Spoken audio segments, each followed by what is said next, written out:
Welcome to the NSCHBC Edge Podcast, leading the way in the business of medicine.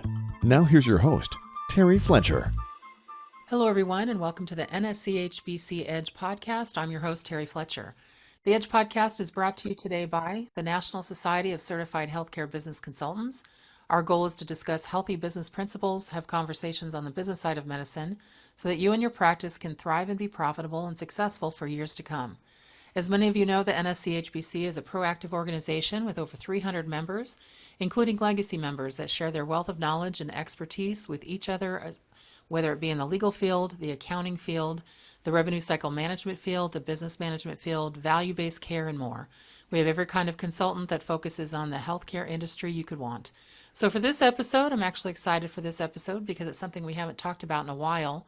And I'm happy to welcome NSCHBC member and fellow healthcare consultant, Anthony Werner. Anthony, welcome to the podcast. Thanks, Terry. I appreciate you having me today, and please call me Tony. Okay, Tony, yay. And I appreciate you coming on with such short notice. We were going to have you later in the year, but we had some scheduling issues. So thank you again for being here. We appreciate that.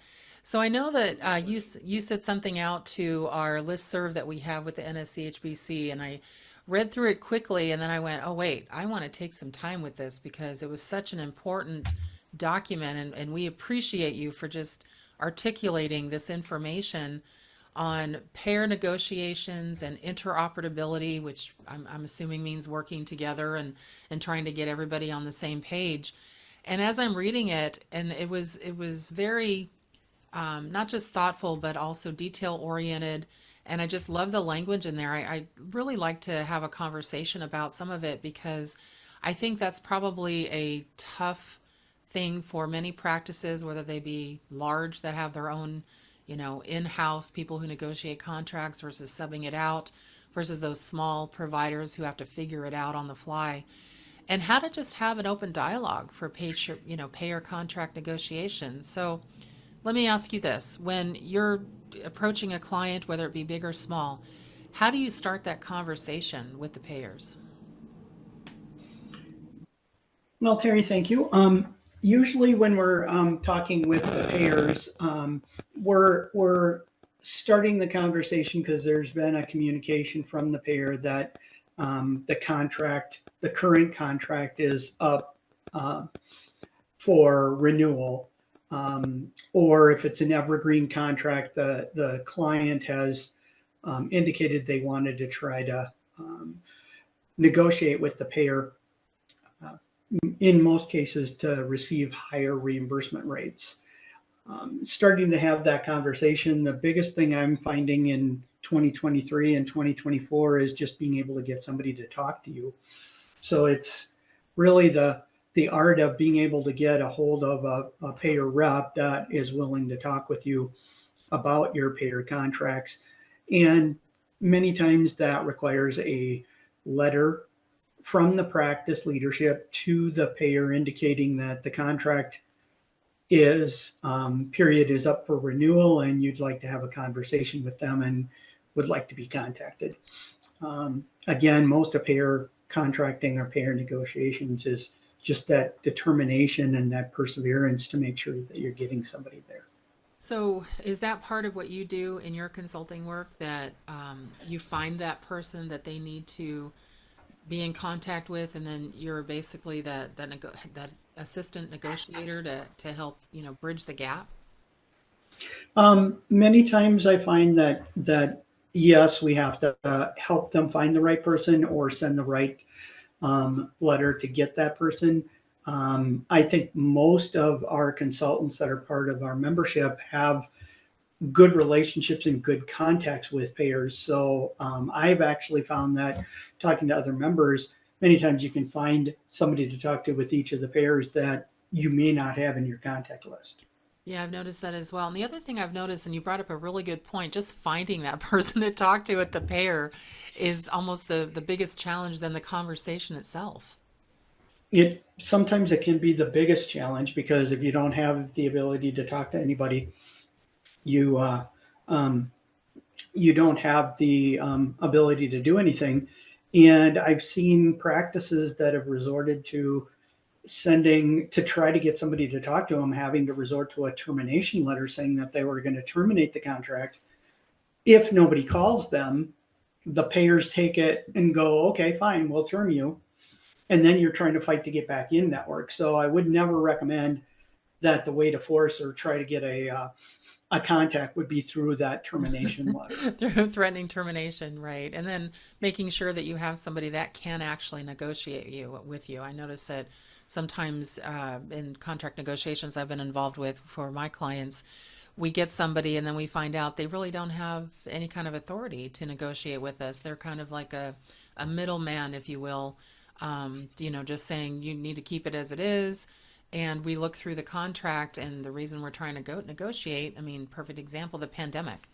There are a lot of talking heads out there and experts in the healthcare field that feel that there's a potential for a second one. Now that we've had one, now that we know what it looks like, and a lot of people lost a lot of revenue in there because it was based on, services and value-added services. And if patients can't come into your practice, how do you negotiate those kinds of terms within the contract? Have you found those discussions to be a part of what you're doing? Yeah, and like you mentioned, Terry, the pandemic, but there's also that effort to move things from fee for service to value based.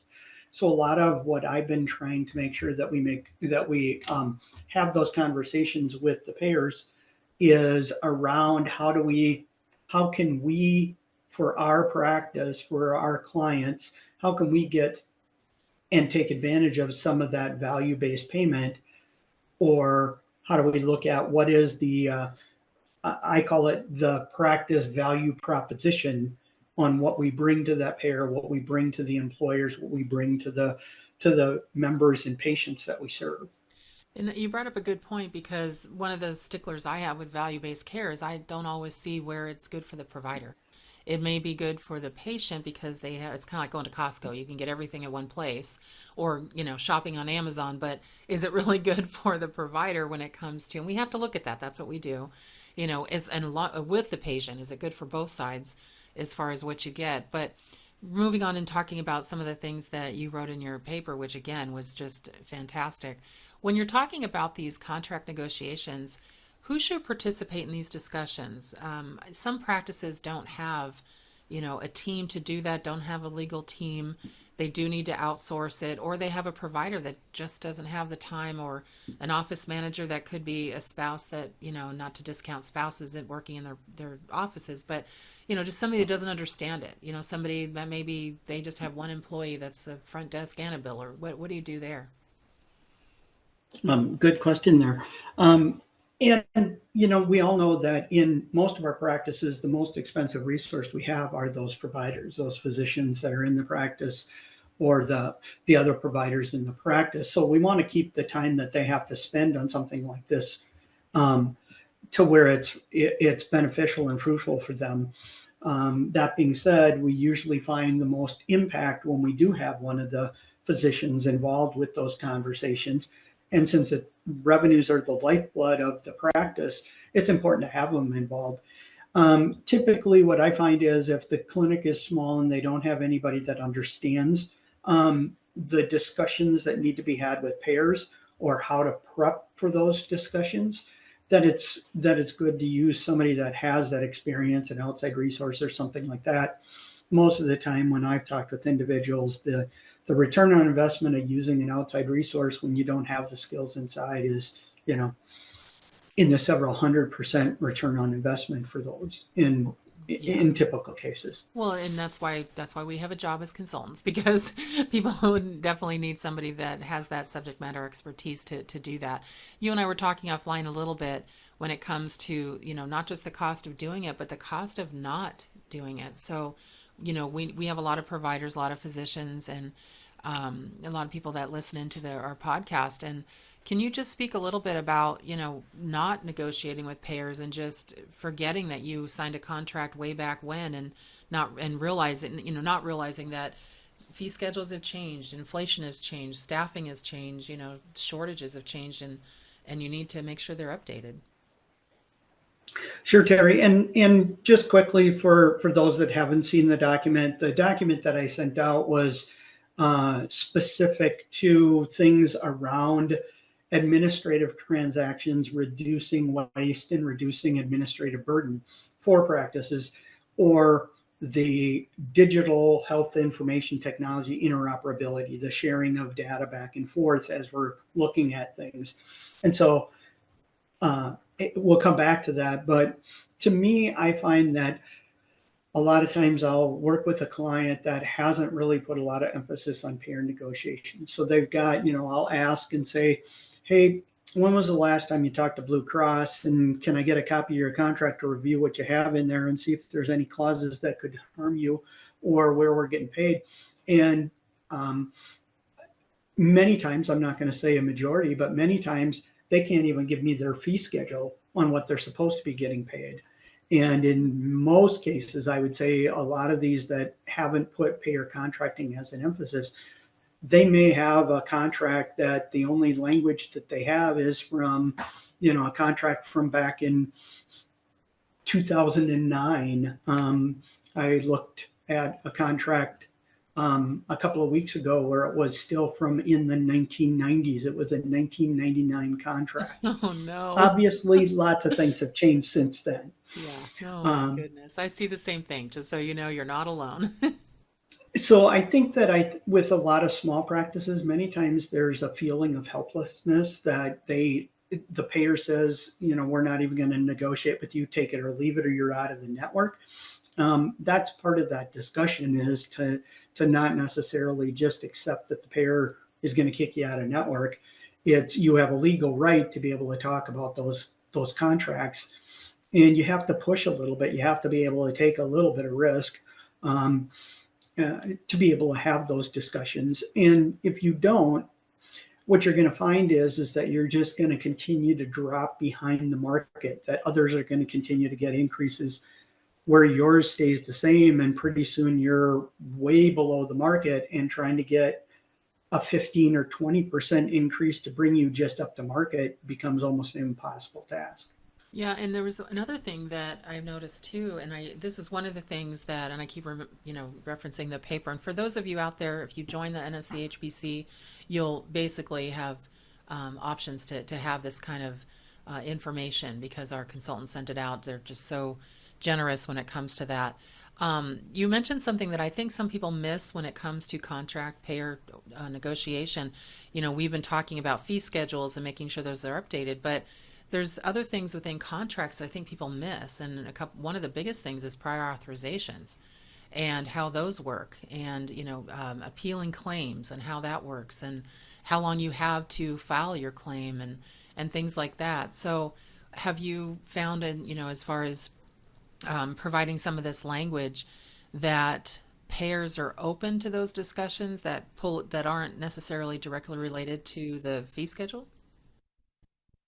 Well, Terry, you and I both know that over time, the payers are in it for the long term. So what they're going to be looking at is they're looking to incorporate language that maybe isn't going to benefit them this year, but it might benefit them in the following year or the year after that, or 10 years down the line. So there's language in there that may look like there's no issues with it, but realistically, the combination of different paragraphs in there, they may include something that limits a price increase. And you might say, well, we're getting paid well above our prices, we don't have to worry about that.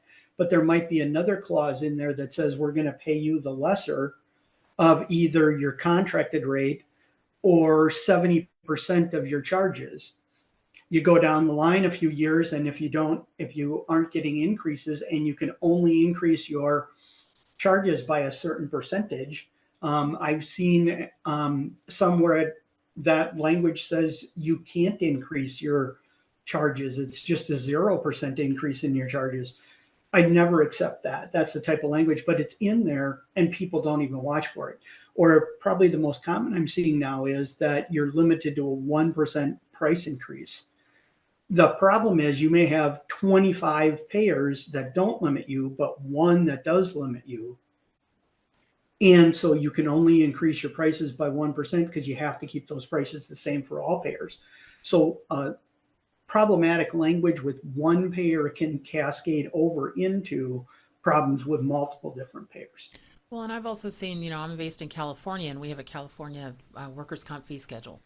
And so work comp, we call that the different animal. But what people don't know is that some of the commercial plans have purchased the contracts for these for this payer. So not only are you getting a reduction in your contract provider rate on the California fee schedule, but then you have to take another reduction if you participate in that for that payer if you're not careful with the language.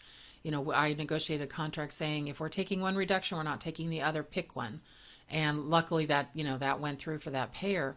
And so I think you're bringing up a good point that things are buried in language. If you don't have somebody that can find those things, if you don't have a legal team, and I'm talking to our listeners, if you don't have somebody that's a subject matter expert on these things to really fine tooth comb that language, you could be, giving your life away there when it comes to the future of your contracts. And, one of the things I was also reminded of is with the No Surprises Act, it's hard to get on a panel now. We've been talking about negotiating an existing contract. What are you finding as far as getting on, a panel at all and getting into a contract? If you've opened an ASC or now you have an office-based lab or a physical therapy center, just something different that you weren't on there before. Yeah, Terry, that's a big subject. We could talk about that I know for forever, 2 more right? sessions. Yes. So I think there's things in there that I am seeing significant difficulty for trying to open up new services, especially if it's like, for example, a procedural practice or a surgical practice that's trying to do either an ASC, an ambulatory surgery center, or in-office procedures. And, trying to get the payer to pay them above just the professional fee for an in-office procedure, those type of things. And it is becoming much more difficult to do so.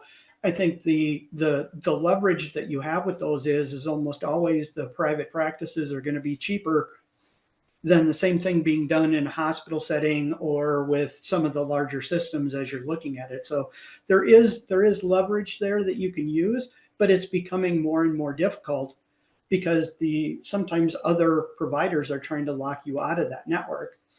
Another thing that I see with organizations is that they create these narrow networks and they limit who can get into those narrow networks, and can be very difficult to get into the narrow networks or the smaller networks. Yeah, I see that as well. And, and just to kind of wrap all this up, one of the things that I think people miss too, and I'd love your feedback on this, and I'd kind of noticed it within your white paper, is that I think everyone thinks that every contract has to go by CMS. And, Medicare is its own entity. And so there's Medicare and everyone else. And, if you really want to be technical, Medicare, Medicaid, work comp, and then everyone else, which is the commercial plans. But you do have to, if you're a commercial plan, and I think some people miss this, you do have to follow ONC and HHS and, Office of Civil Rights. There are policies, governmental, that actually do cross over into commercial plans. Also what your state allows. I was on a podcast this morning that was talking about Incident 2, which is a Medicare rule, but because Florida, for example, doesn't allow for nurse practitioners to supervise staff, that it would negate the federal CMS rule versus what the state allows. And I think that sometimes when you're negotiating policies, people miss what their state allows for them or certain, HHS things, and they don't incorporate that into their contracts and the commercial plans. Either ignore it or don't think it applies to them. Have you run into that at all? I have. And one of the biggest things, Terry, when we were talking about language in there, one of the things that I see that is becoming a major, even more problematic than it has in the past is most commercial plans in these days offer Medicare Advantage or Medicaid Advantage or both. And a lot of times in the commercial contracts, there's language in there that says if you accept our commercial contracts, our PPOs, our HMOs, and those, you have to accept our Medicare Advantage or Medicaid Advantage plans. And where I see those being problematic right now in many cases is you have to accept it, but they're not even offering many places, California being one, Terry. I'm sure you see it all the time, that the payers, the commercial payers for their Medicare Advantage plans do not even offer what Medicare would pay for the same service. Yeah, they offer And so, the service itself, but not the Medicare fee schedule. I agree. and so part of that is that you have to be aware that your contract for that commercial may not be just one product. It might be multiple different products, including different networks, different coverage things, and a mix of both self-insured by an employer and in the Medicare and Medicaid Advantage plans that are in there too. And you have to stay on top of all of those. So if you're talking to a payer and they have a Medicare Advantage plan, you need to be looking at those contracts and those terms for those Medicare Advantage plans, as well as the commercial plans during that same discussion. Right. No, I agree with you 100%. Well, I know we could talk about this all day and dive into this for hours and hours, but I think this is a really good discussion to get our listeners started. And for those of you that would like to contact Tony and find out, more about what he does and what he could offer you with regard to contract negotiations, or find the right person for you, you can go to our NSCHBC website at nschbc.org and click on Find a Consultant, type in his first name, which is Anthony. I typed it myself, Werner, Werner, and his information will appear and how to contact him, and I'm sure you'll appreciate everything he can offer. So thank you today for being a guest with us. You're very welcome, Terry, and thank you very much. And I hope that our members out there will go out and look at the suggested language that I sent out relating to administrative burden and administrative transactions. Yeah, me too. Also, as a reminder, the NSCHBC.org website offers monthly free webinars on a variety of topics, as well as a quarterly Medicare regulatory update. Please go to nschbc.org and click on the tab Upcoming Education. We have a variety of topics for 2024 that you don't want to miss. That's it for us today, everyone. Make it a great day, a great rest of your month, and thank you for listening to the award-winning NSCHBC Edge podcast. I'm your host, Terry Fletcher. Thank you for listening to the NSCHBC Edge podcast. Join us on the second Tuesday of each month as our consultants tackle the complexities of navigating the business of medicine. You can reach us on the web at nschbc.org, the National Society of Certified Healthcare Business Consultants.